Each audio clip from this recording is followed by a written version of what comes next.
We are Sally-less tonight. She's having a girls' night, I believe. I've asked for her prediction. I think she picked the Vikings, but she hasn't texted me back. When we get to our prediction segment, we'll have her chime in, hopefully. But we're going to unpack this upcoming Lions matchup. In the history of our show, which is a little over 2 years now, usually when the Lions come up, it's a pushover. However, all of a sudden, they are young and good, and their offense is as follows. They have scored the most touchdowns in the NFL. They have the best yards per rush. They've scored the second most points. They've gained the fourth most yards. And then between EPA per play on offense, they rank seventh in the league. And offensive DVOA, they rank eighth. So suddenly, through 2 weeks, just 2 games, they're it on offense. And it's like, wow, that came out of nowhere. So, Raun, these Vikings who played shitty defense on Monday, is this game going to be a shootout? I wouldn't describe it as a potential shootout. Now the Lions, obviously, they're much improved. They're not, the Lions of old because they do have some fight to them. They do have, they're building something there. But I say that in the sense that they're still in the process of building. Now, I'm not saying the Vikings are established and built, but I feel like we're ahead of them in the curve, kind of like it's always been for the last, 20 plus years. So, but now, kudos to them for, with Jared Goff, he's playing with confidence, playing well. DeAndre Swift is a hell of a player. And Amon-Ra St. Brown, he's got that chip on his shoulder, so I would not bet against him, going forward because he clearly is playing with that edge, and I like to see that out of a player. But the difference is it's at US Bank Stadium. We're at home. We're coming off of, laying a turd in Philly. Mm-hmm. The things that are being said post-Philly, I'm liking what I'm hearing. Like, it's not, there's a lot of accountability there. It's not just blame one way or another. It's everyone had their play or had their finger in it. So I like that coming off of that game, going right into Detroit. So while I don't see it being a blowout win, I think the Vikings win handily. The Lions are going to get their points because they do have a good offensive line, a good running game, and a competent quarterback play. But I think the Vikings do find a way to pull ahead late, and it being, at least seeing them cover the, 6.5 that it's at right now. Bryant, we've done this show multiple times for Lions Week, and I think the last time on the show I pulled the numbers, and when you were the left tackle for the Minnesota Vikings, they were 16-2 against Detroit. So, the dominance was there. Tell me your Lions memories, big man. That was a game that we always just marked off as going to be a win. So it's like a little funny now that this is a game that you aren't really sure how it'll go. You know what I mean? Because it seems like both, their offense is doing pretty good. It seems like we got to see how our defense kind of adjusts to their offense. And then I don't know if their defense is too good, so our offense should, kind of be, hold it pretty decent against them. So I don't know. It's kind of got to see now. And that's what I said, too, when I watched Detroit play the Eagles and how they played the Eagles. And even though it was at home for Detroit, I was just wondering, were the Eagles, just not as good, or has Detroit gotten better? And I do feel like Detroit has gotten better. Yeah, they have indeed. The 2 times that they beat your Vikings were September 2007, so right away. Adrian's rookie year. Yep, Adrian's second game. And then I think your last game as a Viking, that was in Detroit in January of 2011, so right at the end of the 2010 season. I don't know if you remember that one. Was that the after the dome collapse? Was that game? That would have been probably about 2 or 3 weeks after it. Mm-hmm. Okay. Yep. Oh, that's right, because we played in Detroit. Yeah. And that was what was it, the Giants or whatever? Giants. Played in Detroit. Yeah. Yeah. So Tuesday night football. When Bryant talks about, we expected to win, it was correct. That's usually what happened. Will, you're a newcomer to the show. I got to ask you the shootout question. Do you believe in the stats and hype on the Lions offense versus this suddenly confusing Vikings defense? I'm not quite there yet on the Lions. Last year and then moving into this year with their new coaching staff, especially their head coach and his machismo and his energy, I think it has picked the franchise up a little bit off the doormat. but I'm not sold yet. I think it's way too early in the season to be sold on a team that has been in the cellar for so long. I think their offensive line is real. I think their running game is real. I think Amon-Ra St. Brown is a problem. But I have no fear of Jared Goff. I think his numbers have been fine early in the season, but he hasn't played particularly well. If you watch their games, he's still got very many Jared Goff-esque throws that are just leaving much to be desired. So shootout, not quite. I think it'll be high-ish scoring. We can get into final scores at the end, but I actually have a very similar look as Raun. It'll be relatively closely contested. I think we'll pull ahead at the end. I do think we will cover the 6-point spread, which is actually kind of a large spread for this game, honestly. But I do think based on us getting the crap beat out of us on Monday, I think the energy, the excitement, the enthusiasm of the coaching staff and the team and the roster, I think that will carry through into this game. I think they're going to respond well. So I see the Vikings winning. I think it'll be high-ish scoring, but it's not going to be a shootout. My homie in Germany, Janik Eckhart, who also writes for Vikings Territory, we created this quarterback machine that uses PFF, CPOA, or excuse me, the Ben Baldwin's analytic metric. I can never remember. EPA, CPOE, and DVOA. And Goff is playing to the clip of the 19th best quarterback in the league right now. So it's right now he's doing a somewhat wonderful job at game management while the rest of the offense is there. And yeah, their offensive line coming into the season was about top 6 by most credible ranking entities. So they're doing their job. The weapons are there, and Goff's doing just enough not to look foolish. The thing that confuses me about the Vikings defense is in the aftermath of this Eagles loss, some of the powers that be are saying like, well, yeah, we got to take away one aspect of their game. So if we become this poor run defense, at least we can have a secondary. And I'm looking at this roster, and I see Zadarius Smith, Danielle Hunter, Dalvin Tomlinson, Harrison Phillips, Eric Kendricks, Patrick Peterson, Cameron Dantzler, Harrison Smith. And I'm like, why do we have to be a shitty defense? Like, I don't get it.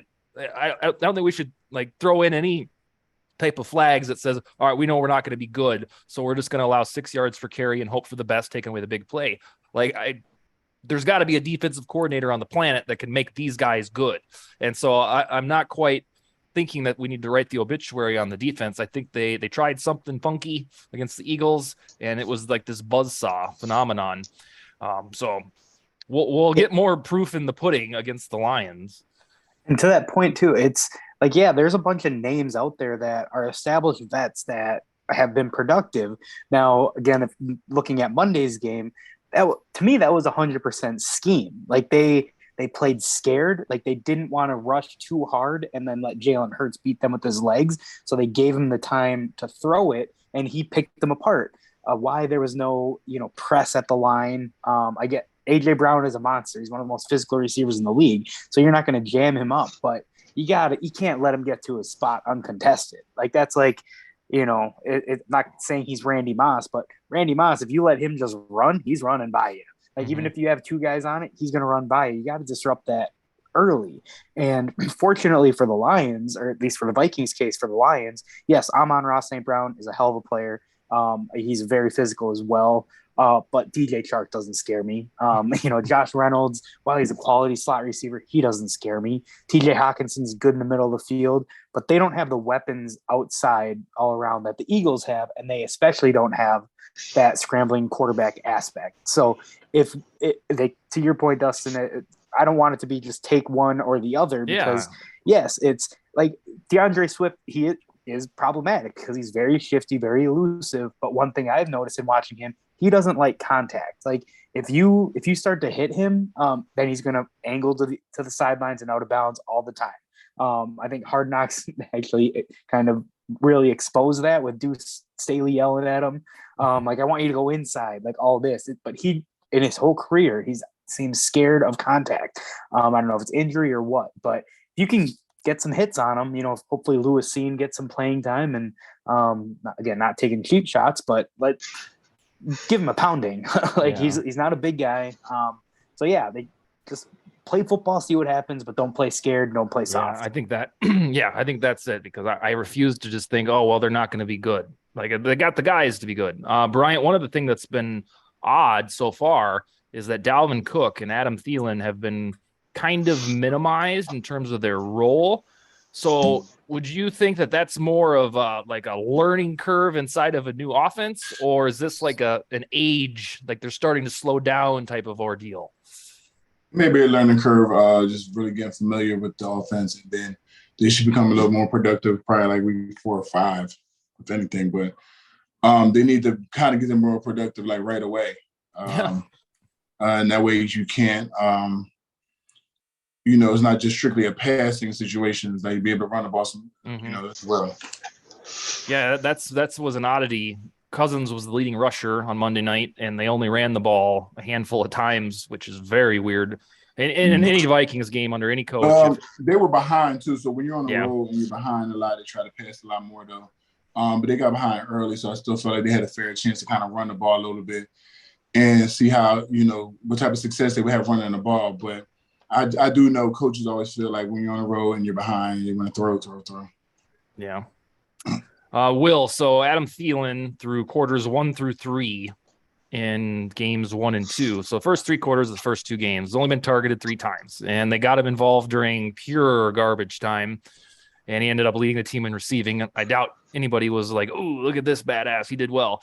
So between he and Cook, is it your opinion that these guys are getting used to this, or O'Connell's getting used to them, or do we need to be worried about age-related declines?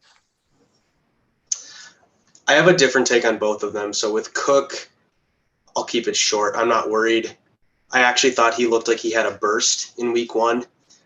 I think week 2 was kind of like what Brian said. It's just the circumstances dictated throwing the ball. And so when you get behind and you have 3 and outs in the first half and you barely have the ball, you don't really have a chance to establish a running game. So I don't really have a worry about Dalvin Cook, frankly. At this point in the season. With Adam Thielen, he looks a little slow. Bryant, you would know more about getting players involved in a new scheme and getting comfortable there. But from my perspective, what I'm seeing right now is it doesn't feel like he's getting separation. He looks a little bit slower than he has been in the past. The thing that I do like with Thielen moving forward, and even if he kind of slides sort of back into the wide receiver 3 role, is he is sort of a Kirk Cousins security blanket. And even if he only gets 3 receptions a game, he can still have an impact on the team. So I'm not so much worried about his ability to impact the game. I think just looking at what I'm seeing so far, though, I think it might be age and a little bit of decline. And he is 32. So, it's around the age where that could theoretically happen. But the weird part, not about what you said, but the broader context is he is the security blanket, and we've needed some damn security here, especially against the Eagles. Yeah. And he didn't start trying to find him until the game was meaningless.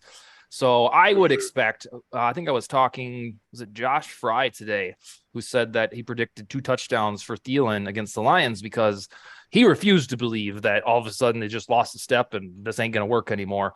And I've spent the better part of 2 days trying to figure out if this is Thielen not being able to get open suddenly for a weird reason, or if he's just been a footnote based on how a non-Zimmer offense ticks, which would be very odd. Yeah.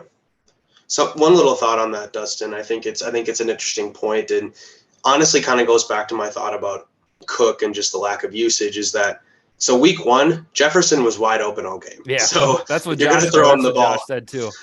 You're going to throw him the ball. Who cares about everybody else? And that's why we didn't talk about this last week. We didn't care. Yeah, like week 2 though, you get these 3 and outs, and the game plan sort of goes haywire. So in some ways, there's not a whole lot to be made at this point about his targets, but I think there's something to read into it. But I don't want to read too much into, 2 sort of weird games that maybe played out differently than we thought. 2 games that had like the identical score, but flipped in so very different directions. Raun, give me your Cook Thielen spiel. So, I mean, yes, I think it's natural that with Thielen, you're going to see some sort of a decline as far as athleticism goes. But I still think he's one of the best number 2 receivers in the NFL. He could still be a number 1 on a lot of teams. So while he may not have the straight line speed, he's definitely got that short area quickness to be a slot receiver. So I'm not worried about him. Dalvin, yes, like Will said, I saw a lot of bursts there against the Packers. He's just his first cut, his instincts, they were all there. I will say this, and I'm not dogging on him at all, but the first part of the game, he looked very disinterested to me. He dropped a couple passes. Like there was just, it wasn't just him. There were a few players that just didn't seem like they came out ready to play. And I think combine that with a lack of opportunities, because I know whether it's running back or offensive line, they want to get those opportunities. They want to get in that rhythm. It's like getting a jump shooter to the free throw line to see the first one go in and then, getting a rhythm from there. So having 6 rushes, I'm not concerned about that. I think it's just, like you said, the way the game went.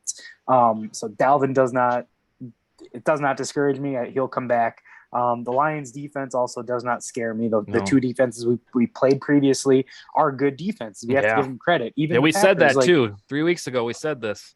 Yeah. So even with the Packers, yes, I know Alexander, whether or not he was matched up with Jefferson or not, that means that if he's not on Jefferson, he's likely on Thielen. So that's a tough matchup.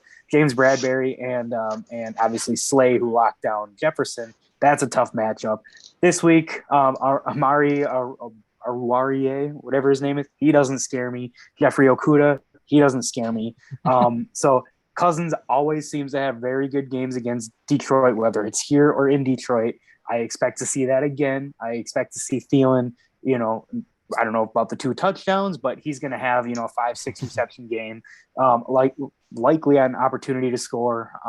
But I think, I wouldn't be concerned about those guys going into this game. And I'm actually hoping that Aiden Hutchinson plays, because I want to see our offensive line continue to get tested week in, week out. I want to see Darrisaw's development against the best players that he's going to see. Well, again, if he misses time, obviously that's a huge advantage, because he had 3 sacks in the first half.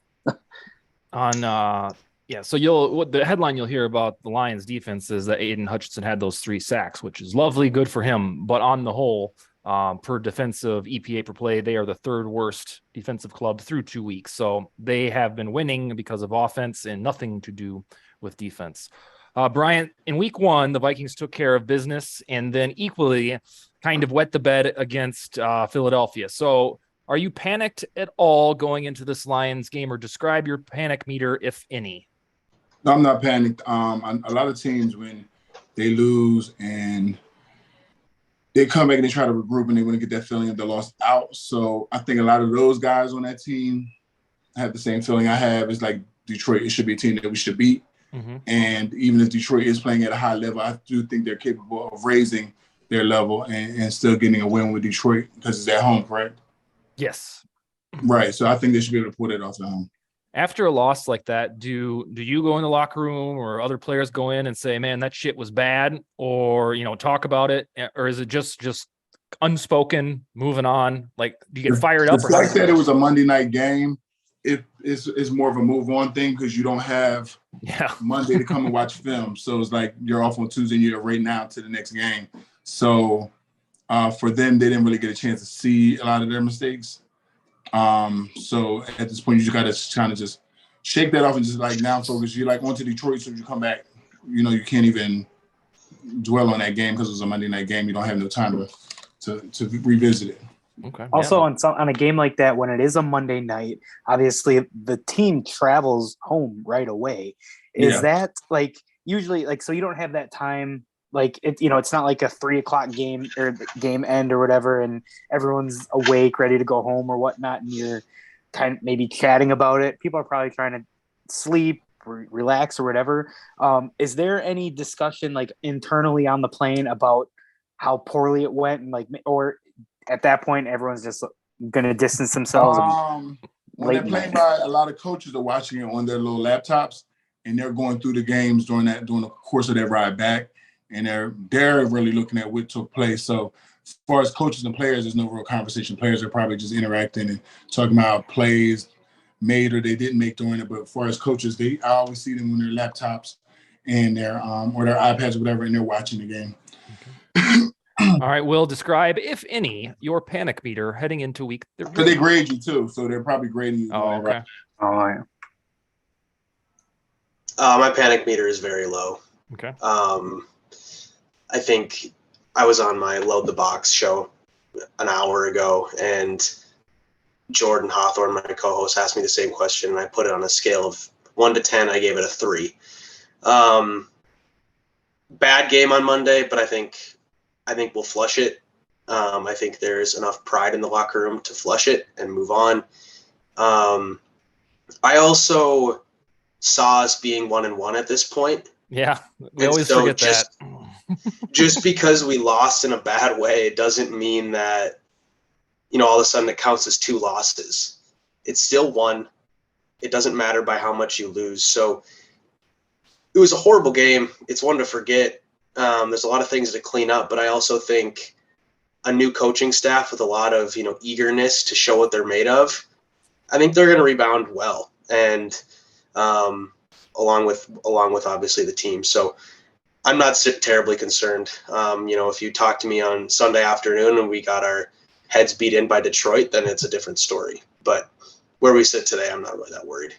My panic is only on the defensive side of the ball, and it's kind of to my speech 10 minutes ago that I don't want to be a part of a community for a team that's if it's going to be like it was when I was a teenager, where nobody tackles and every game feels like it has 37 points. Oh, I don't know. Maybe I got spoiled with the way Zimmer coached, and that for the most part, the defense was somewhat competent and for 6 years, damn good. So I hated to see that is in their DNA somewhere, and that it could rear its ugly head if they were actually good and they got to the playoffs.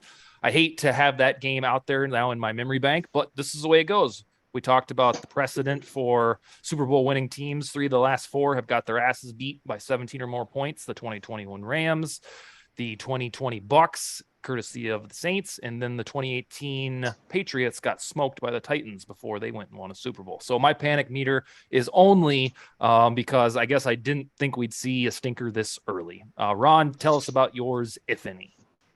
Yeah, I mean, mine, right around Will's, 3, maybe even less, because again, like I said, going into the year, this was one of those games that I had us as a loss. Even in my 4-2, 5-1 into the bye type prediction, this was one that I didn't see that we had a great chance to win. Now, obviously, as the game got closer, I was like, hey, we have a shot. But even Monday night approached, my confidence was waning. So, yeah, I'm not worried about it at all. Now, again, to your point, if the Lions go out and they kick our ass, that's a different story. At home. But it's also exactly. But I also look at it from the standpoint, and Brian, you can say whether or not like this is right or wrong, but you go out and you get your ass kicked. Sometimes in my mind, it's a lot easier to turn the page than it is if there's one play that was left on the board, because here it's like, we did nothing right. Let's move on to the next game. But if there's one play or a fumble or a turnover, in our case, a missed field goal, there's a lot that you may be thinking about rather than moving on, turning the page, moving on, that you're going to, be thinking about the past. So, Brian, do you have any thoughts on that? Like, is it, as a player, is it better to just move on from, just getting taken behind the woodshed, or would you rather lose a close game and be able to come back and prove yourself again? Well, you have to move on from a loss. You can't dwell on that. But so wait, what is the question? Like, is it easier to move on, like, from a game where you just dominated, or a game that was a close one that, you lost on like a last second, or, one play decided it? It was definitely easier to move on from a game that you dominated. No, you got dominated. Right. Oh, got dominated? Yeah. Is it easier to lose by 20 or by 2? It was probably easier. That was probably easier to move on from a game that you got dominated, though, because like a close game, you're just thinking about the small things at that point that would have made a difference. Like if the person would have made that extra point, or just like little small minute things, like the penalty, like little penalty, little things that drive you crazy, and you'll look at it and be like, if we would just did this and we just did that, like we could have won. So yeah, but if you got dominated, and that's what I was alluding to in the sense that I feel like it's harder to move on knowing that you let one get away. But if you didn't have a shot in it at all, then it's like, you know what? Wasn't our night. Let's go. Yeah, it's kind of like Ron, why it's easier. Why 1998 lives in our memory more so than 2017, like because it was within our salivating grasps. And in 2017, you were there. We just got our faces kicked in, and that was that. And 01, dude, 2 for the 41 donut for that matter. Like, yeah, that was even more egregious. I completely forget about that game, that being the NFC Championship. Yeah. All right, so Sally has texted in. She's picking the Lions. She didn't give a score, but she must be, I don't know if it's easier to do via text message, but her optimism has evidently dipped a little bit.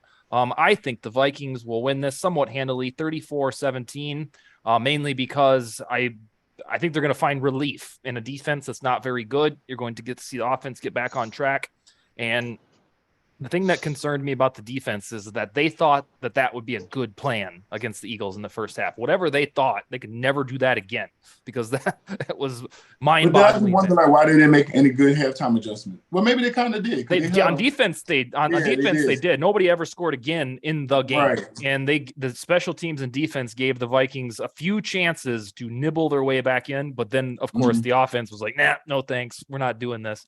But I say 34-17 and a somewhat convincing win to get back on track. Bryant, Vikings or Lions? I'm going to say the Vikings, and I'll say the score will be like 28-21. My goodness. I do think it'll be like somewhat of a high-scoring game because I feel like both offenses I feel like Detroit's defense isn't like the most dominant, so I feel like we could put up some points.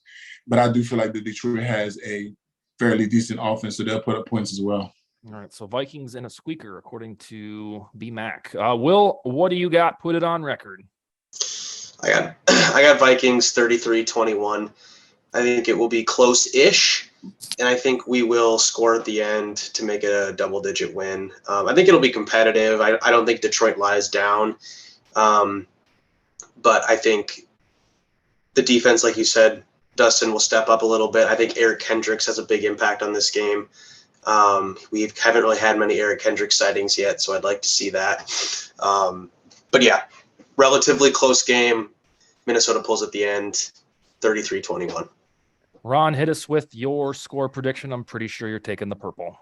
Yep. So I got the Vikings, and pretty similar to where we're all at. I got it 31-20. I think, Will just mentioned as well. I think it'll be pretty close, but I think the Vikings will get a score late that will essentially ice it.